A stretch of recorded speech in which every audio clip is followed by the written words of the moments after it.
ప్రభువు నీతో ఉండురుగాక.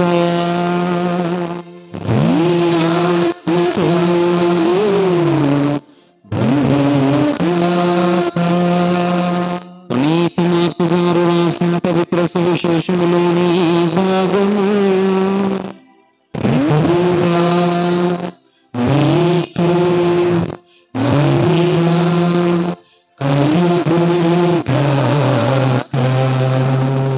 పునీత మార్కు గారు రాసిన శుభవార్త 3వ అధ్యాయము పవిత్ర వచనములు 31 నుంచి 35 వరకు. అప్పుడు ఆయన తల్లియు సోదరులు వచ్చి వెలుపల నిలిచి ఆయనను పిలువనంపిరి. జనసమూహము ఆయన చుట్టూ కూర్చుని ఉండెను. నీ తల్లియు నీ సోదరులను మరియు నీ సహోదరులను వచ్చి వెలుపల నీ కొరకు వేచి ఉన్నారు అని కొందరు చెప్పిరి. అందుకు యేసు, నా తల్లి ఎవరు, నా సోదరులు ఎవరు అని తన చుట్టూ ఉన్న జనములను చూచి, ఇదిగో వీరే నా తల్లియు నా సోదరులను, ఎలైనా దేవుని చిత్తమును నెరవేర్చువాడే నా సోదరుడు, నా సోదరి, నా తల్లి అని చెప్పాను. ఇది క్రీస్తు సువిశేషము. సువిశేష మన పాపములు క్షమింపబడును గాక.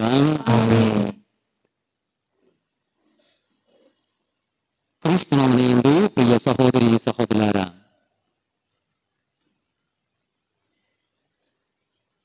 దేవుని చిత్తాన్ని నెరవేర్చువాడే నా సోదరుడు, నా సోదరి, నా తల్లి అని ప్రభు పలికారు. దేవుని చిత్తం ఆత్మ పరిశీలన చేసుకుంటూ, దేవుని చిత్తాన్ని నేను నెరవేర్చగలిగితే నేను ఆ దేవునికి తల్లిని. నా జీవితంలో నేను దేవుని చిత్తాన్ని నెరవేర్చగలుగుతున్నాను అంటే నేను ఆ దేవునికి కుమారుడును. నా జీవితంలో, నా దైనందిన జీవితంలో నేను దేవుని చిత్తాన్ని నెరవేర్చగలుగుతున్నాను అంటే నేను ఆయన తల్లిని అన్న విషయము రోజును మన మధ్యలో ఉంచుకొని ధ్యానం చేయడానికి ప్రయత్నం చేయాలి. క్రీస్తునామమునందు ప్రియ సహోదరులారా, నేటి ధ్యానాంశము దేవుని చిత్తము. దేవుని కుటుంబముగా మనమందరము ఉండాలి అంటే మనం చేయవలసింది ఏంటో తెలుసా? ఆయన చిత్తాన్ని నెరవేర్చాలి. దేవుని బిడ్డలుగా మనము ఉండాలి అంటే మనం చేయవలసింది ఏంటో తెలుసా? మనము ఆయన చిత్తాన్ని నెరవేర్చాలి. నా ప్రియ సహోదరి, ప్రియ సహోదరులారా, ఏంటి చిత్తము? దేవుని చిత్తము చిత్తము చిత్తము అంటారు కానీ పదం what is the will of God, దేవుని చిత్తం అంటే ఏంటి అని రోజున ప్రశ్నించవచ్చు. ఈ దేవుని చిత్తాన్ని గురించి ధ్యానం చేస్తూ రోజున మరియ తల్లిన యేసుక్రీస్తు ఒక సందర్భాన్ని తీసుకుని, ఇదిగో ఎవరైతే నా శిష్యులుగా, నా తల్లిగా, నా కుటుంబ సభ్యులుగా, నా కుటుంబముగా ఉండాలనుకుంటున్నారో అలాంటి వారందరూ కూడా దేవుని చిత్తాన్ని పాటించేవారే నాకు ఒక కుటుంబంగా ఉండి నా కుటుంబముగా ఏర్పడతారు అని ప్రభు చాలా స్పష్టంగా తెలియచేస్తున్నారు. ఒక్క మాటలో చెప్పాలి అంటే ప్రియబిడ్డలారా, రక్త సంబంధము కన్నా దైవ సంబంధము మిన్నా అన్నారు ప్రభు. రక్త సంబంధము కన్నా దైవ సంబంధము మిన్నా. అయ్యా, ఇదిగో మీ తల్లి, సోదరులు, మీ వాళ్ళందరూ వచ్చారు, మీ కుటుంబాలు వచ్చారంటే ప్రభు ఏమంటున్నారు తెలుసా? ఎవరు నా కుటుంబ సభ్యులు, ఎవరు నా సోదరుడు, ఎవరు నా కొడుకు, ఎవరు నా తమ్ముడు, నా సోదరులు, సోదరీమణులు ఎవరు? ఒక సందర్భాన్ని తీసుకొని ప్రభు ఈ రోజున తల్లి మరియ ద్వారా ఒక గుణపాఠాన్ని నేర్పిస్తున్నారు. ఏంటో తెలుసా నా ప్రియ బిడ్డలారా? ఎవరైతే దేవుని చిత్తాన్ని తప్పకుండా పాటిస్తారో వాళ్ళందరూ కూడా నా తల్లి, నా సహోదరులు. కేవలం మరియ తల్లి మాత్రమే కాదు, తనకు తల్లి. నీవు కూడా దేవుని చిత్తాన్ని నెరవేర్చగలిగితే నీవు కూడా దేవునికి ఒక తల్లి లాంటి దానివే. దేవుని చిత్తాన్ని ఎవరైతే నెరవేరుస్తారో వాళ్ళందరూ కూడా దేవునికి బిడ్డలు లేదా ఆయన సహోదరులు, సోదరీమణులు అవుతారు. మరి ఇలా నేను నిర్వర్తించగలుగుతున్నానా? ఆత్మ పరిశీలన చేసుకుంటూ ఏంటి దేవుని చిత్తము అంటే ఏమీ లేదు. దేవుని చిత్తం అంటే దేవుని యొక్క మనస్తత్వము, మనసు, మన ఆలోచనలు, మన భావోద్వేగాలు లేదా జ్ఞాపకాలు ఇవన్నీ కూడా దేవుడు ఎలా తలిస్తే అలా మనం కూడా ఆలోచింపచేయడము. దేవుడు ఏ విధముగా ఆలోచన చేస్తున్నాడో ఆ విధముగా మనం ఆలోచన చేయడం. దేవుడు ఏ విధముగా మనలను నడుచుకోవాలని అనుకుంటున్నారో ఆ విధముగా మన జీవితాన్ని రూపుదిద్దుకోవడం. దేవుడు మనలను ఏ బాటలో నడవమంటున్నాడో ఆ బాటలో మనము కూడా నడిస్తే అది దేవుని చిత్తాన్ని నెరవేర్చడం. క్రీస్తు వ్యక్తిత్వాన్ని, క్రీస్తు మనస్తత్వాన్ని మన జీవితంలో పాటించగలిగితే అదే దేవుని చిత్తం. మరి ఏంటంటే దేవుని మనస్తత్వం ఏంటి, దేవుడు మన నుండి ఏం కోరుకుంటున్నారు అంటే రోజున ఆలోచన చేద్దాం. మరి తల్లి జీవితం ద్వారా దేవుడు మనకు గుణపాఠాలను నేర్పిస్తూ ఉన్నారు. క్రీస్తునాథుని ప్రియ సహోదరులారా, యోహాను శుభవార్త 8వ అధ్యాయము 47వ వచనములో, దేవునికి సంబంధించిన వాడు దేవుని మాటను ఆలకించును. యోహాను శుభవార్త 8వ అధ్యాయము 43వ వచనం చెప్తుంది, దేవునికి సంబంధించిన వాడు దేవుని మాట వినును. ఎవరైతే దేవుని మాట వింటారో వారు దేవునికి సంబంధించినటువంటి వారు, వారే దేవుని కుటుంబ సభ్యులు. క్రీస్తునాథుని యందు ప్రియ సహోదరి, ప్రియ సహోదరులారా, ఆత్మపరిశీలన చేసుకుంటూ నేను నా దైనందిన జీవితంలో క్రీస్తు వ్యక్తిత్వాన్ని, క్రీస్తు ప్రభు యొక్క మనస్తత్వాన్ని నా జీవితంలో నేను నిర్వర్తించగలుగుచున్నానా? ఆయన ఏ విధముగా అనుకుంటున్నాడో ఆ విధముగా నేను నడవగలుగుచున్నానా? ఆయన దూకమంటే నేను దూకగలుగుచున్నానా? ఆయన సంతోషించమంటే నేను సంతోషించగలుగుచున్నానా? ఆయన ఆధ్యాత్మికలో నడవమంటే నేను నడవగలుగుచున్నానా? ఇది క్రీస్తు మనస్తత్వం. అందుకే ఇంగ్లీష్లో పర్సనల్ క్రిస్టీ అంటారు. క్రీస్తు వ్యక్తిత్వం పోలి జీవించడము. దేవుని వ్యక్తిత్వం పోలి జీవిస్తే ఏ సమస్య ఉండదు. ప్రభునందు ప్రియ బిడ్డలారా, ఇది ఆలోచన చేద్దాం. ప్రభు అంటున్నారు, రక్త సంబంధము కన్నా దైవ సంబంధము మిన్నా. రక్త సంబంధము కన్నా దైవ సంబంధం మిన్నా. ఇంకా కొంచెం లోతుగా వెళ్ళి ధ్యానం చేయడానికి ప్రయత్నం చేద్దాం. క్రీస్తునాథుని ప్రియ బిడ్డలారా, రోజు అంతోని వారు పునీతులు కాకముందు ఆయన పేరు ఫెర్డినాండో గారు గురువు చదువులకు ఇంకా జాయిన్ అవ్వకముందు ఫెర్డినాండో గారు అంతోని గారిని సెమినార్లో జాయిన్ చేయడానికి తీసుకుని వెళ్ళారు. లిస్బాను పట్టణం నుంచి అక్కడ దగ్గరలో ఉన్నటువంటి మఠవాసములో జాయిన్ చేయడానికి తీసుకుని వెళ్ళారు. ఈ జాయిన్ చేయడానికి తీసుకువెళ్ళినప్పుడు ఈ ఫెర్డినాండోకి ఉన్నటువంటి కుటుంబ సభ్యులు కానీ, తల్లి, తండ్రి వీళ్ళందరూ కూడా ఆయనతో పాటు దగ్గరలో ఉన్న మఠములో వేస్తే నా కొడుకుని తరచూ చూసుకోవచ్చు, ఈ దగ్గరలో ఉన్నటువంటి మఠములో ఉంటే నా కుమారుడు ఫెర్డినాండో అనగా అంతోని వారిని ఎప్పుడు దగ్గరలో బాగా చూసుకోవచ్చు, కావలసినప్పుడు వెళ్ళవచ్చు, కావలసినప్పుడు మాట్లాడవచ్చు అని అనుకొని తల్లిదండ్రులు, కుటుంబ సభ్యులు అందరూ కలిసి ఏం చేశారో తెలుసా? అంతోని వారిని, ఫెర్డినాండో గారిని తీసుకుని వెళ్ళి ఎక్కడేశారు? దగ్గరలో ఉన్నటువంటి అగస్టీని గారి యొక్క ఆశ్రమంలో వేశారు. అయితే ఈ విధముగా రోజులు గడుస్తున్నాయి. చూడ్డానికి వెళుతున్నారు, వస్తున్నారు.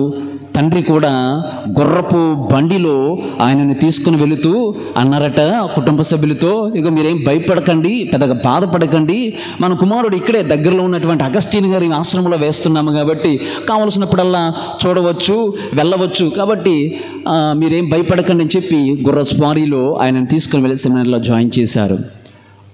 రోజులు గడుస్తున్నాయి. 2 సంవత్సరాలు గడిచినప్పుడు నా ప్రియ సహోదరి, ప్రియ సహోదరులారా, ఆయన తన జీవితాన్ని జీవిస్తున్నటువంటి క్రమంలో అంతోని వారిని, ఫెర్డినాండో గారిని ఒక ప్రశ్న మాత్రము చాలా రోజుకి కూడా ఈయనను ప్రలోభ పెడుతుందంట.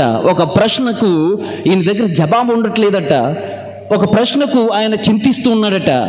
ఏంటి ఆ ప్రశ్న అంటే, తల్లిదండ్రులు, బంధువులందరూ కూడా ఎప్పుడు పడితే అప్పుడు సెమినరీకి వెళ్ళిపోయి ఈయనను చూశాడు, ఈయన కలవడానికి ప్రయత్నం చేయడం. ఒకనొక రోజున రెక్టర్ ఫాదర్ గారితో మాట్లాడవలసి వచ్చిందంట. పిలిచారు, రమ్మని కబురు పంపించారు.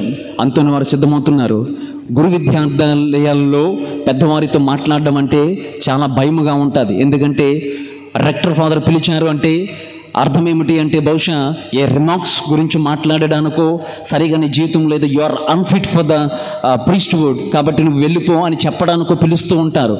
కాబట్టి ఈయన కూడా భయపడి ఒక అడుగు 2 అడుగులు వెనక్కేసి ఆయన కూడా ధైర్యం తెచ్చుకొని రెక్టర్ని కలవడానికి ప్రయత్నం చేశాడట. వెంటనే తలుపును తట్టాడు.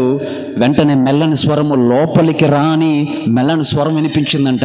ఫెర్డినాండ్ గారు లోపలికి వెళ్ళారు. అక్కడ 2 చెక్క కుర్చీలు కనిపించాయి. అక్కడ కూర్చోమన్నారు, కూర్చున్నారు. ప్రియ సహోదరులారా, ఈలోగా రెక్టర్ ఫాదర్ గారు వచ్చారు, కూర్చున్నారు.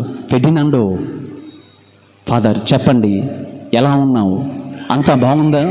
నీకు తెలుసు కదా 2 సంవత్సరాల నుంచి ఇక్కడే ఉంటున్నావు, నీ జీవితం ఎలా ఉంది అని కుశల ప్రశ్నలు వేయడం మొదలెట్టారట.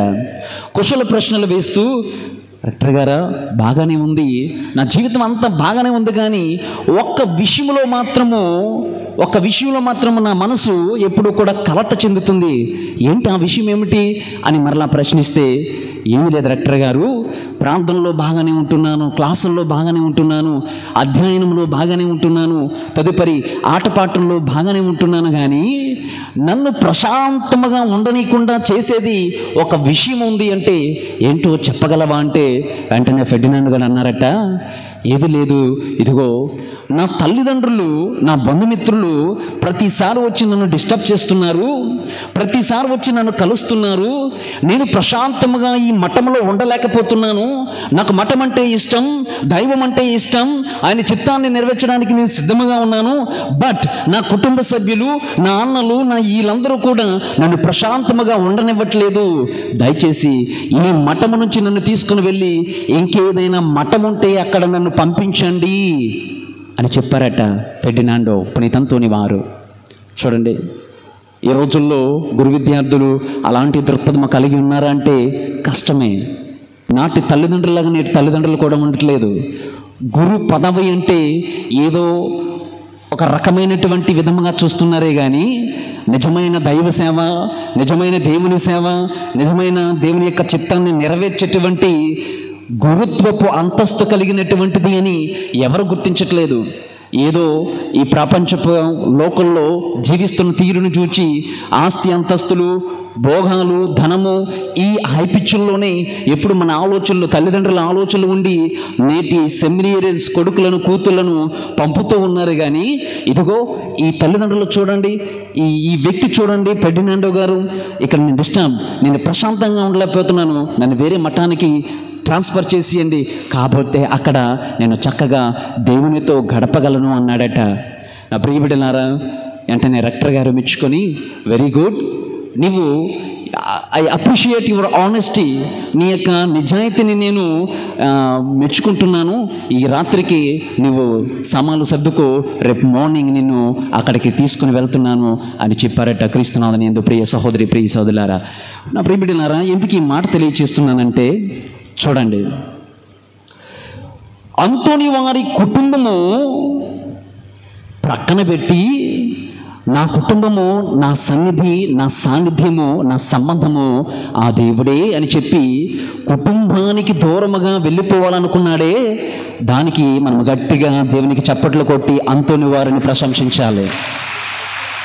దానికి మనము గట్టిగా దేవునికి చప్పట్లు కొట్టి ప్రశంసించాలి. ఎందుకో తెలుసా, నా కుటుంబం ఇది కాదు, నేను ఎప్పుడైతే సెమినరీలో జాయిన్ అయ్యానో అప్పటి నుంచి ఇది నా కుటుంబము కాదు. నా కుటుంబము ఇదిగో నాది దేవునికి సంబంధించినటువంటి కుటుంబము. నా కుటుంబం తరచుగా నన్ను ప్రశాంతముగా ఉండనట్లేదు, వాళ్ళ నుంచి నన్ను దూరముగా. క్రీస్తునాథుని యందు ప్రియ సహోదరులారా, రక్త సంబంధము కన్నా దైవ సంబంధము మిన్నని అంతోని వారు చాలా స్పష్టంగా తెలియచేశారు. రక్త సంబంధము కన్నా దైవ సంబంధము మిన్న. ఇలాంటి వ్యక్తిత్వాలు మనం కలిగి జీవిస్తున్నామా? ఆత్మ పరిశీలన చేసుకుందాం నా ప్రియబిడ్డలారా. యోహాను శుభవార్త 8:47 వచనంలో, దేవునికి సంబంధించినటువంటి వాడు దేవుని మాటను ఆలకించును, ఎవరు నా సోదరులు, ఎవరు నా సోదరి, దేవుని చిత్తాన్ని నెరవేర్చువారే నా తల్లి, నా సోదరుడు అన్నారు యేసుక్రీస్తు. ప్రియబిడ్డలారా, ఇంకా లోతుగా ధ్యానం చేయడానికి ప్రయత్నం చేద్దాం. అంతోని వారిలాగా మనము మన వ్యక్తిత్వము, అరే బప్తిస్మం ద్వారా నేను దేవునికి బిడ్డనయ్యాను కదా, బప్తిస్మం ద్వారా నేను దేవునికి దైవ సంబంధము కలిగి జీవించాలి కదా, బప్తిస్మం ద్వారా దేవునితో సంబంధం ఏర్పడింది కదా, బప్తిస్మం ద్వారా నూతన వడంబడిక ఏర్పడింది కదా, ఏంటి నా సంబంధము అని ఏనాడైనా మనం ఆలోచన చేశామా? మనము తరచుగా రక్త సంబంధానికి ఎక్కువగా ప్రాధాన్యతనిస్తాం, దైవ సంబంధాన్ని మర్చిపోతాం. మనం ఎక్కువగా రక్త సంబంధాన్ని విలువలకు, రక్త సంబంధపు మాటలకు, రక్త సంబంధపు కార్యాలకు మనము ప్రాధాన్యతనిస్తాము, కానీ దేవుని యొక్క దైవ సంబంధానికి ప్రాధాన్యతనేమో. ఉదాహరణకు ఫాదర్ గారు ఈ మధ్యలో చెప్తున్నారు, ఫాదర్ గుళ్ళో జనాభా తగ్గిపోతుంది. పద, వాట్ ఆర్ ద రీజన్స్? ఏంటి రీజన్స్ ఏంటి చేస్తే మనము ప్రియ బిడ్డలారా, ఐ డోంట్ నో, మహారాణిపేట విచారణ సభ్యులు చాలామంది ఉన్నారు. అయితే నా ప్రశ్న ఈ రోజున, మహారాణిపేట విచారణ సభ్యులారా, మీరు దైవ సంబంధికులైతే దేవునితో అంటుపెట్టుకొని జీవించవలసినటువంటి వారు దేవుని చిత్తాన్ని నెరవేర్చాలి. ఏంటి దేవుని చిత్తం? కుటుంబానికి దేవునికి దగ్గర సంబంధాన్ని ఏర్పరచుకోవడం. ఎలా దేవునికి దగ్గర సంబంధాన్ని ఏర్పరచుకుంటాం? దివ్య పూజా బలులు, వాక్య పఠనాలు, భక్తి కార్యాలు, లేదా విచారణలో జరిగే ఆధ్యాత్మిక కార్యక్రమాలకు కట్టుబడి ఉండడం, సంబంధము కలిగి జీవించడం. వీటి ద్వారా మనము దేవునితో ప్రగాఢమైనటువంటి సంబంధం నెరవేర్చుకుంటాం. ఈ రోజున జనాభా తగ్గిపోతున్నారు, దేవాలయాలు ఖాళీలైపోతున్నాయి, దివ్య పూజా బలులు చాలా తక్కువగా కనబడుతున్నారు, వాక్యాన్ని వినేటువంటి వారు శ్రద్ధ చూపించేటువంటి వారు తక్కువైపోతున్నారు. కారణం ఏమిటి? నా సంబంధం ఎవరితో ఉంది? రక్త సంబంధానికి చెందినటువంటి దానాది? నేను లౌకిక సంబంధమైనటువంటి వాడినా, లేదా ఆధ్యాత్మిక సంబంధమైనటువంటి వాడినా, దైవ సంబంధికమైనటువంటి వాడినా, లేతే రక్త సంబంధీకుడినా అని ప్రశ్నించుకోవాలి. అప్పుడు మనకు అర్థమవుతుంది క్రీస్తునాథుని ప్రియ సహోదరులారా, మీ కుటుంబాలలో ఎవరి చిత్తాన్ని నెరవేరుస్తున్నారు? దేవునికి సంబంధించినటువంటి వారైతే కుటుంబ సమేతముగా దేవాలయానికి వస్తారు. దేవునికి సంబంధించినటువంటి వారైతే కుటుంబం అంతా కలిసి నాడు యేసుక్రీస్తు వద్దకు వెళ్ళినటువంటి రీతిన మనమందరము కూడా ఆయన చిత్తాన్ని నెరవేర్చడానికి ఈ దేవాలయానికి రావాలి. అప్పుడే మనము దేవుని బిడ్డలము. అంతేగాని ఏ ఈస్టర్కో, ఏ గుడ్ ఫ్రైడేకో, ఏ లెంట సీజన్లో నేను దేవునితో నా బంధాన్ని ముడిపెట్టుకుంటాను, నా పాపాలను కడిగేసుకుంటాను అంటే నీవు దేవునికి దూరం అయ్యే కొలది దేవునితో ఉన్న సంబంధము, దేవుని యొక్క ఆశీర్వాదాలు నీకు దూరం అయిపోతూనే ఉంటాయి, కానీ నీకు దగ్గర అవ్వవు. నువ్వు ఏ కొలతతో కొలుస్తావో అదే కొలత నీవు కొలబడుతుంది. నీవు దేవునికి ఎంత ప్రీతిపాత్రముగా, ఎంత దగ్గరగా జీవిస్తావో అంతే ఆశీర్వాదాలు నీకు వస్తాయి. దేవుని ఎంత దగ్గర పెట్టుకొని చూశాడో తెలుసు అంతోని వారు. ఇంత దగ్గరగా పెట్టుకున్నాడు. అంత దగ్గరగా పెట్టుకున్నాడు కాబట్టి ఈయన్ని అంత స్థితిలో ఉంచాడు. అంటే అర్థం ఏంటో తెలుసా? నీవు దేవునితో నీకున్నటువంటి సంబంధము ఎంత ప్రగాఢమైనదో, ఎంత విడదీయలేనటువంటిదో అంతగా దేవుని యొక్క ఆశీర్వాదము కన్నా ఆ దేవుణ్ణి నువ్వు పొందగలుగుతావు. క్రీస్తునాథుని యందు ప్రియబిడ్డలారా, ప్రీతుడు అక్కినెస్ అక్వినాస్ గారి గురించి ధ్యానం చేస్తున్నాం. ఆయన దేవునికి అంకితమైన తర్వాత గృహంలో కూర్చొని వేద పండితుడు కదా, దేవుడు ఉన్నాడా లేదా అన్న సంగతులు 5 కారణాలను బట్టి వివరించాడు. అవన్నీ సమయం లేదు కాబట్టి తర్వాత ఎప్పుడైనా చెప్పుకోవడానికి ప్రయత్నం చేద్దాం. ఆయన అంతా రాసిన తర్వాత ఒక రోజున ఎవరో కనిపించి సడన్గా, ఏమయ్యా థామస్ అక్వినాసు, తిరుసభ గురించి, దేవుని ఎగ్జిస్టెన్స్ గురించి, దేవుని ఉనికి ఉన్నాడా లేదనేటువంటి గురించి ఇన్ని రాస్తున్నావు, రాసేసావు, దీనివల్ల నీకు ఏం ప్రయోజనము అని అడిగాడట. దీనివల్ల నీకేం ప్రయోజనము, దీనివల్ల నీకు లబ్ధి ఏంటి అని అడిగితే థామస్ అక్వినాస్ గారు ఏమన్నారట తెలుసా? దీనివలన నేను ఏమీ పొందను కానీ ఆ క్రీస్తును పొందుతాను అన్నాడంట. గట్టిగా మీకు చప్పట్లు కొట్టి స్తుతిద్దాం. The Christ itself is our treasure. మనము క్రీస్తే మనకొక ఐశ్వర్యము, క్రీస్తే మనకొక ఆశీర్వాదము. ఎంత దేవునికి దగ్గరగా జీవిస్తామో అంతే ఎంత దేవునికి దగ్గరగా జీవించి ఆయన చిత్తాన్ని నెరవేర్చగలుగుతామో అంతే ఆశీర్వాదం మనం పొందుకుంటాము. నా ప్రియబడినారా, చెప్పుకొచ్చే మాట ఏంటంటే, రోజున కుటుంబంలో తల్లి వస్తుంది కానీ తండ్రి రాలేకపోతున్నాడు, తండ్రి వస్తున్నాడు కానీ కొడుకులు రాలేకపోతున్నారు. ఫాదర్ అండి, ఇదిగోనండి నా కొడుకు గుడికి రావట్లేదండి, ఫాదర్ అండి నా కొడుకు ఆదివారం దివ్య పూజంబలికి రావట్లేదండి. అరే, తల్లిదండ్రులుగా నీ కుటుంబానికి నీ బిడ్డలకు నువ్వు నేర్పించిన సత్యాలు ప్రగాఢమైనవంటే, నీవు తల్లిదండ్రులుగా నీ కుమారులకు కూతుర్లకు లేదా నీ కుటుంబ సభ్యులకు దేవుని దగ్గరికి ఎంత విరివిగా ఆయన దగ్గర తోడుకొని వస్తే అంత విధముగా నీ మాట వినేవాడి కదా. చిన్నప్పుడు ఆయనను వదిలేసాం, చిన్నప్పుడు నేర్చుకుంటాడులే చేస్తాడులే చిన్నోడు కదా అని వదిలేస్తున్నావేమో. ప్రియ సహోదరి ప్రియ సహోదరులారా, పెద్ద అయిన తర్వాత వాట్ ఈస్ ద రిజల్ట్? చెప్పుకొచ్చే మాట ఏంటంటే, కుటుంబ సమేతముగా దేవుని దగ్గరికి రావాలి. మనము రక్త సంబంధీకులమే, కానీ రక్త సంబంధము కన్నా దైవ సంబంధం మిన్న. అది ఈ రోజున శిష్యులు, మరియ తల్లి, ఎవరైతే ఏంటి వాళ్ళందరూ కూడా దేవుని దగ్గరికి వచ్చారు, దేవుని చిత్తాన్ని వీళ్ళందరూ నెరవేర్చారు. ఇదిగో మీరు కూడా వీళ్ళు నెరవేర్చినట్లు కూడా నెరవేరిస్తే ఆ నెరవేర్చినటువంటి వాడే నా సోదరి, నా సహోదరుడు, నా కుటుంబము, నా తల్లి అని ప్రభు చాలా స్పష్టముగా తెలియచేస్తున్నారు. నా ప్రియ సహోదరి ప్రియ సహోదరులారా, ఆత్మ పరిశీలన చేసుకుందాం. ఎలాంటి దృక్పథం మనం కలిగి జీవిస్తున్నామా? మరియ తల్లిని చూపిస్తే ఏమంటున్నారో తెలుసా? యేసుక్రీస్తు ఎవరైతే అలాంటి చిత్తాన్ని ఆమె నెరవేర్తించినట్లే మీరు కూడా నెరవేరిస్తే, చిత్తాన్ని పాటించగలిగితే నా సోదరులు, నా కుమారులు, నా తల్లి అని ప్రభువు తెలియచేస్తున్నారు. నా ప్రియబడినారా, ఇక రెండో విషయముగా కొన్ని విషయాలు చెప్పి ముగించడానికి ప్రయత్నం చేస్తాను. ఓసారట భార్యతో విపరీతముగా గొడవ పెట్టుకున్నటువంటి భర్త పూజా గదిలోకి వచ్చి దేవుడితో మొరపెడుతున్నాడట. ఏమని? దేవుడా, నేను ఈ బాధలు భరించలేను, నన్ను తీసుకుపో అని గట్టిగా ప్రార్థన చేశాడట. వెంటనే ఆ తర్వాత నెమ్మదిగా భార్య కూడా నామని పూజా గదిలోనికి వచ్చి దేవుడి ముందు నిలవబడి ఈ విధంగా ప్రార్థన చేసిందంట. మరి భర్త ప్రార్థన చేశాడు కదా, భార్య కూడా చేయాలి కదా. ఏమని? స్వామి, నన్ను కూడా తీసుకుపో అని కోరుకుందట, అని ప్రార్థన చేసిందట. ఇది విని భర్త ఏమన్నాడు తెలుసా? అయ్యో, భార్య నన్ను కూడా తీసుకుపో అని ప్రార్థన చేశాడని చెప్పి, అండ్ ఇది విని కొద్ది తెలివిగా భర్త ఏం చేశాడో తెలుసా? ఆలోచన చేసి, పోనీలే స్వామి, నా ముద్దులే, నా భార్యను తీసుకుపో అన్నాడట. పోనీలే స్వామి, నన్నొద్దు, నా భార్యను తీసుకుపో అన్నాడట. అది విని ఏమన్నా తెలుసా? పోనీలే స్వామి, నువ్వు మొట్టమొదట కోరిక మాత్రమే నెరవేర్చలే, రెండో కోరిక వద్దులే అందట. ఏంటి మొట్టమొదటి కోరిక? ఇదిగో ఆయన్ని ఎప్పుడు తీసుకుపోతావో నన్ను కూడా అప్పుడే తీసుకుపో. ఇది ప్రియబిడ్డలారా, బహుశా హాస్యాస్పదం కనిపించవచ్చు, కానీ ఇందులో ఒక గాఢమైన అర్థం ఉంది. ఏంటో తెలుసా? మనము దేవుడు మన చిత్తాన్ని కాదు నెరవేర్చవలసినటువంటిది. దేవుడు మన చిత్తాలను కాదు నెరవేర్చమని ప్రార్థన చేయమనేది. మనము దేవుని చిత్తాన్ని నెరవేర్చులాగా ప్రార్థన చేయాలి.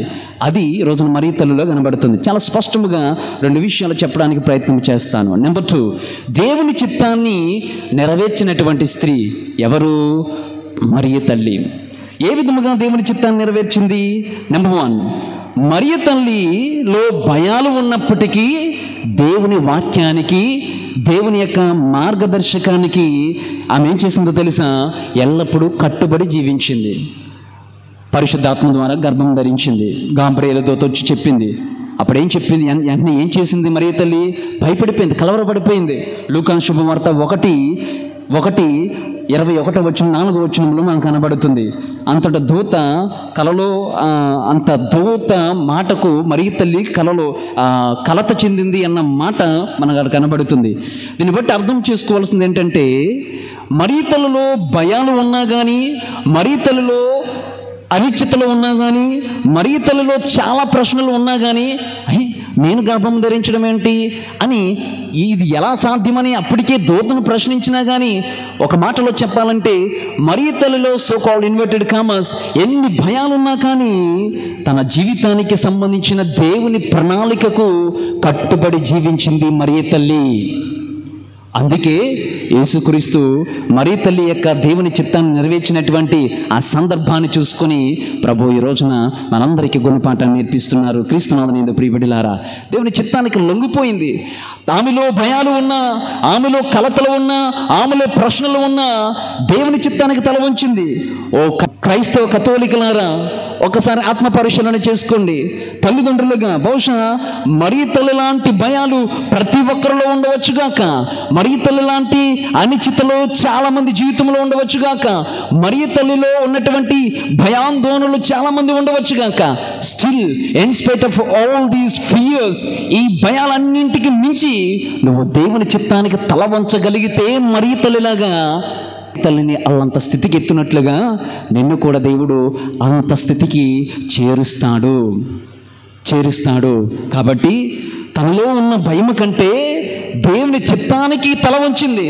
రోజున చాలామంది జీవితాలలో కలచ వేసినటువంటి సమస్య ఏంటంటే సంసార జీవితంలో కానీ, తర్వాత వృత్తి విషయంలో కానీ, బిజినెస్ విషయంలో కానీ, కుటుంబంలో కానీ ఏదైనా చిన్న భయాలు కానీ, లేదా కుటుంబాన్ని కాస్త క్షీణింపచేసే సందర్భంలో ఏం చేస్తాం తెలుసా? దేవుని వదిలేస్తాం. అప్పటికే నీ అంతరాత్మ నిన్ను ఎల్లప్పుడూ కూడా పిన్ పాయింట్ చేసినా కానీ ఆ భయాలకే మనం ప్రాధాన్యతనిస్తాము. కానీ ఒక్క అడుగు ముందుకు వేసి ఇది దేవుని చిత్తము, ఇవి భయాలన్నీ కూడా పరీక్షలన్న విషయము మనం మర్చిపోతాం. చెప్పుకొచ్చే విషయం ఏమిటి అంటే ప్రియబిడ్డలారా, ఆలోచన చేద్దాం. మన జీవితంలో కూడా చాలా భయాలు ఉంటాయి, చాలా కలతలు ఉంటాయి.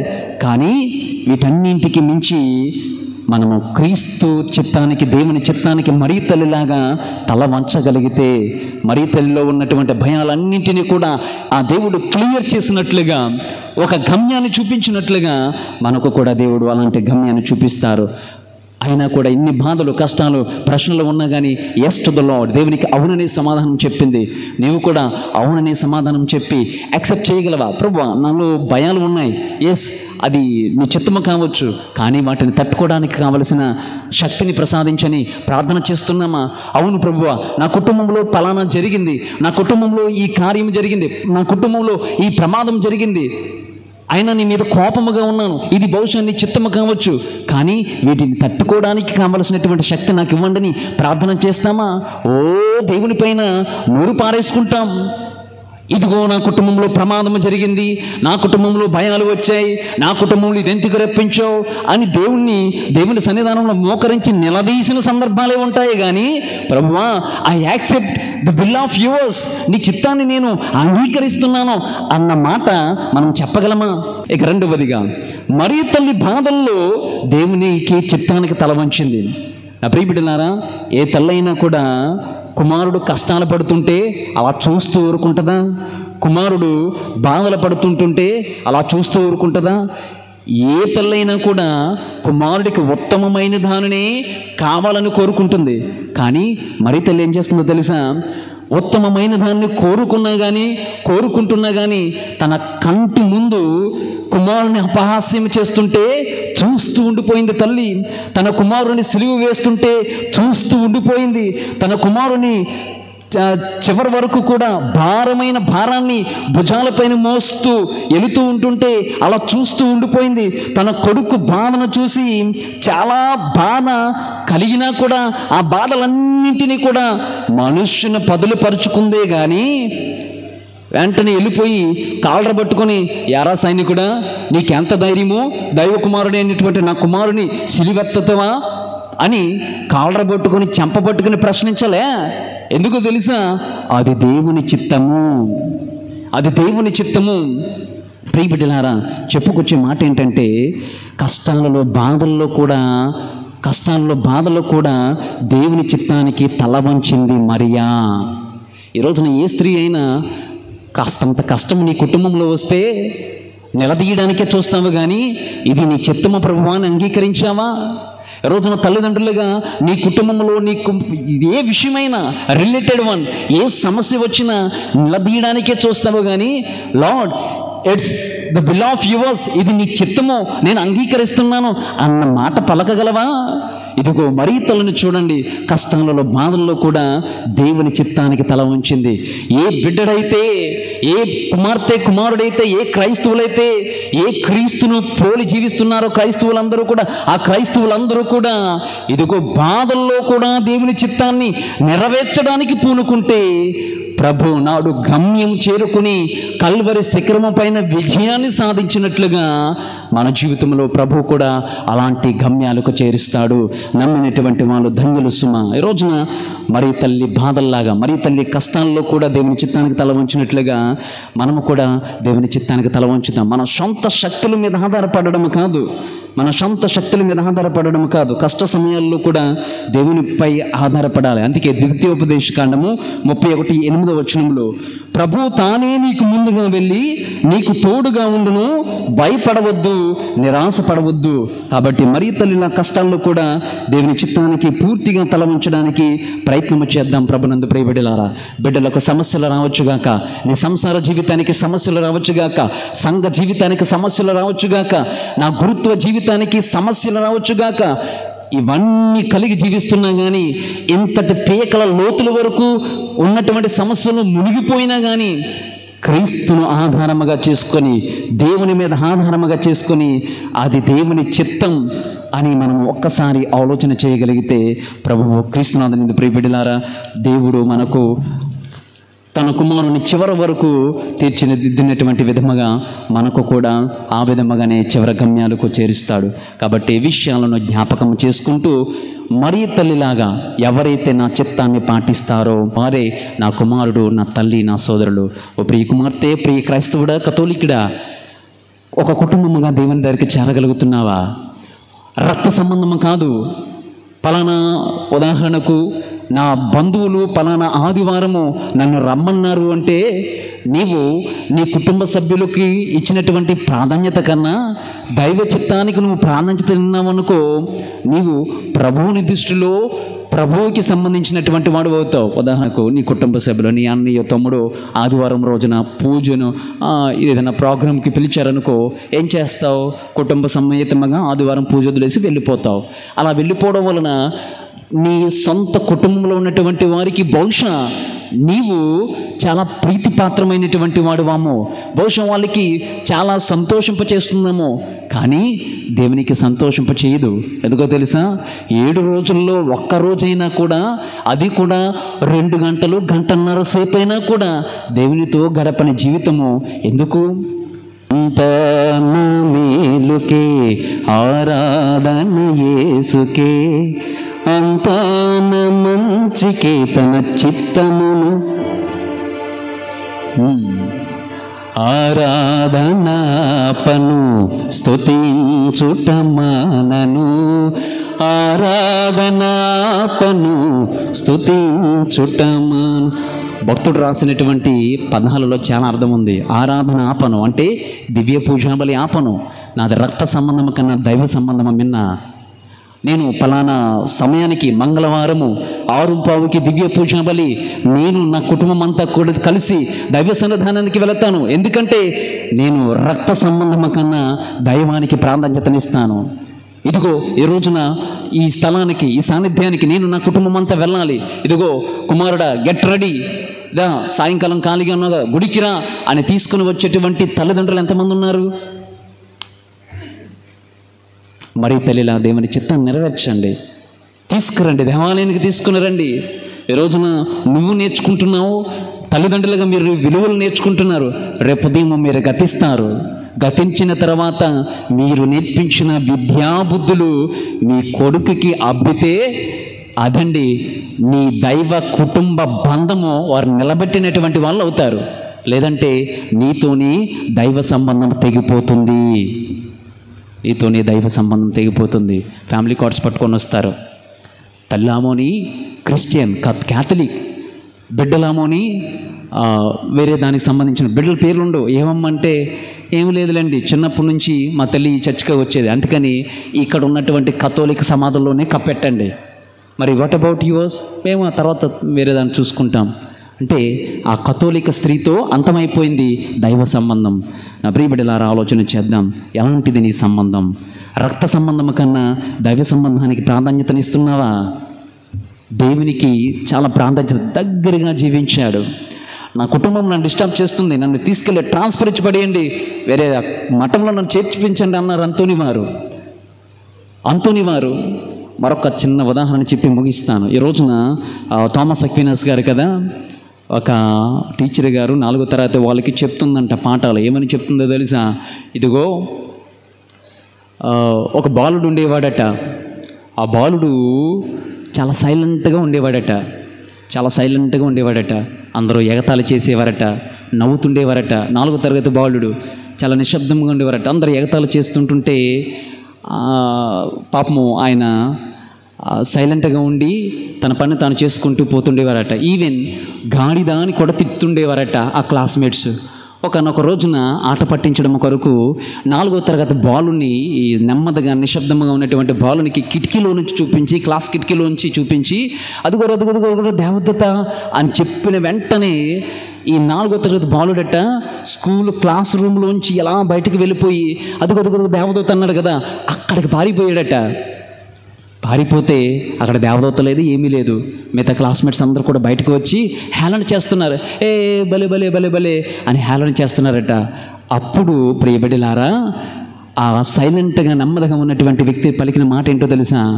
దేవదూత లేకపోయినా దేవదూత ఉందని దేవుని చిత్తమైతే నేను నమ్ముతాను అన్నాడంట.